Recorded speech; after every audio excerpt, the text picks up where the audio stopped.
नमस्कार, मैं स्वर्ण प्रभा। आप देख रहे हैं आज का मुख्य समाचार।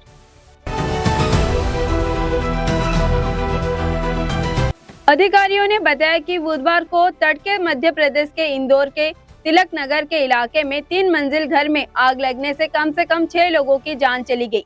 यह आग तड़के के लगी, जिससे घर में रहने वाले लोग अचानक घबरा गए और आग तेजी से पूरी इमारत में फैल गई। हवाई सफर को और भी आसान बनाने की कोशिश में नागर उड्डयन मंत्रालय ने बुधवार को कहा कि सभी को बराबर मौका देने के लिए किसी भी फ्लाइट में कम से कम 60% सीटों को मुफ्त में दे देनी चाहिए। यात्रियों की सुविधा, पारदर्शिता और सभी एयरलाइंस में एक ही जैसे नियम को और मजबूत करने के लिए DGCA के जरिए जारी किए गए नए निर्देशों ने मंत्रालय ने कहा कि PNR पर सफर करने वाले यात्रियों को फ्लाइट में एक ही साथ बिठाया जाना चाहिए। बेहतर होगा कि उन्हें आसपास की सीटों पर बिठाया जाए। भारत का सुप्रीम कोर्ट बुधवार को प्रवर्तन निदेशालय ED के द्वारा दायर एक याचिका पर सुनवाई करेगा, जिसमें आरोप लगाया गया है कि पश्चिम बंगाल की मुख्यमंत्री ममता बनर्जी ने कोलकाता में Indian political action committee IPA के दफ्तर के और इसके सह संस्थापक प्रतीक जैन के घर पर ED की तलाशी के दौरान दखल दिया था।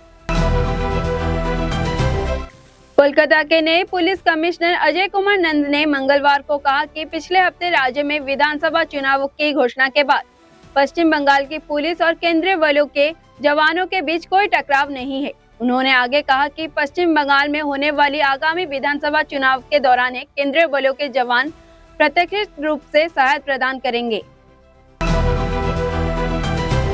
असम विधानसभा चुनाव से पहले एक ही अहम राजनीतिक घटनाक्रम में कांग्रेस के वरिष्ठ नेता और लोकसभा सांसद के प्रद्युत बोरदोलाई ने मंगलवार को पार्टी की प्राथमिक सदस्यता का इस्तीफा दे दिया, जिससे राज्य में कांग्रेस के एक बड़ा झटका लगा है। एक अधिकारी ने मंगलवार को बताया कि इंटीग्रेटेड डिफेंस स्टाफ मुख्यालय HQIDS के द्वारा आयोजित एक सेमिनार में रक्षा बलों, शिक्षा जगत, उद्योग और स्टाफ ऑप्स के विशेषज्ञों ने cognitive system management and quantum technology के क्षेत्रों में तकनीकी प्रगति और इनोवेटिव समाधानों पर विचार विमर्श किया। अधिकारियों ने बताया कि राजस्व और आपदा प्रबंधन मंत्री सुरेश पुजारी ने मंगलवार को मयूरभंज जिले के आए भवंडर से उपजी स्थिति की समीक्षा की और राहत के प्रमुख उपायों को पूरा करने के लिए 2 दिन की समय सीमा तय की।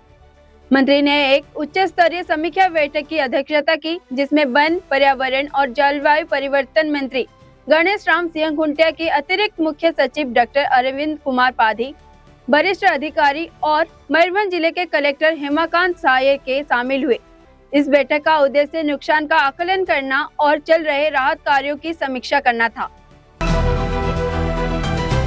तमिलनाडु में चल रही विधानसभा चुनाव प्रक्रिया का एक प्रमुख केंद्र बन गया है, जहां भारतीय चुनाव आयोग ECI ने पूरे राज्य में मतदान की निगरानी के लिए केंद्रीय पर्यवेक्षकों का एक व्यापक नेटवर्क तैनात किया है। पारदर्शिता और जवाबदेही को मजबूत करने के उद्देश्य से आयोग ने अकेले तमिलनाडु में कुल 327 पर्यवेक्षक नियुक्त किए हैं, जो देश में की गई सबसे बड़ी तैनात में से एक है। वित्त मंत्री निर्मला सीतारमण ने मंगलवार को स्पष्ट किया कि घरेलू LPG उत्पादन में हुई पूरी 25% की बढ़ोतरी घर को खाना पकाने वाली गैस के रूप में सप्लाई की जा रही है। राज्यसभा में बोलते हुए वित्त मंत्री ने यह भाषण बताया कि भारत में इस्तेमाल होने वाली कुल LPG की 65% के हिस्सा आयात में किया जाता है और इस मात्रा के 90% हिस्सा होम्जू जल भंडार के स्ट्रेट ऑफ होम्जू को रास्ते में आता है। दक्षिण से पश्चिम दिल्ली के साथ नगर में एक 4 मंजिल इमारत में आग लग गई। इस हादसे में एक ही परिवार के 5 सदस्यों की मौत हो गई, जबकि 3 अन्य घायल हो गए हैं, जिन्हें अस्पताल में भर्ती कराया गया है। आग लगने के बाद 9 लोग इमारत में फंस गए थे। दमकल विभाग और पुलिस के बचाव अभियान चलाया। आग के कारण जांच जारी है। यह घटना अमेरिका, इजराइल और ईरान के बीच चल रही जंग के तीसरे हफ्ते में हुई। इससे परमाणु दुर्घटना का खतरा एक बार फिर से चर्चा में आ गया है। ईरान ने अंतर्राष्ट्रीय परमाणु ऊर्जा एजेंसी IAEA को तुरंत सूचना दी। संयुक्त राष्ट्र की यह न्यूक्लियर वॉचवार्ड एजेंसी ने अपना आधिकारिक एक्स अकाउंट के लिख लिया कि ईरान ने बताया कि मंगलवार शाम को बुसर न्यूक्लियर पावर प्लांट में एनपीपी के परिसर में प्रोजेक्ट का लगा। एजेंसी ने साफ कहा कि प्लांट या स्टाफ का कोई नुकसान नहीं हुआ है। हिमाचल प्रदेश विधानसभा के बजट सत्र के दूसरे चरण में विपक्ष के मुख्यमंत्री सुखविंदर सिंह सुक्खू के खिलाफ हंगामा किया। विपक्ष ने पिछले बजट की घोषणाएं के पूरी न होने के पर नारेबाजी की और सीएम पर झूठे वादे करने का आरोप लगाया।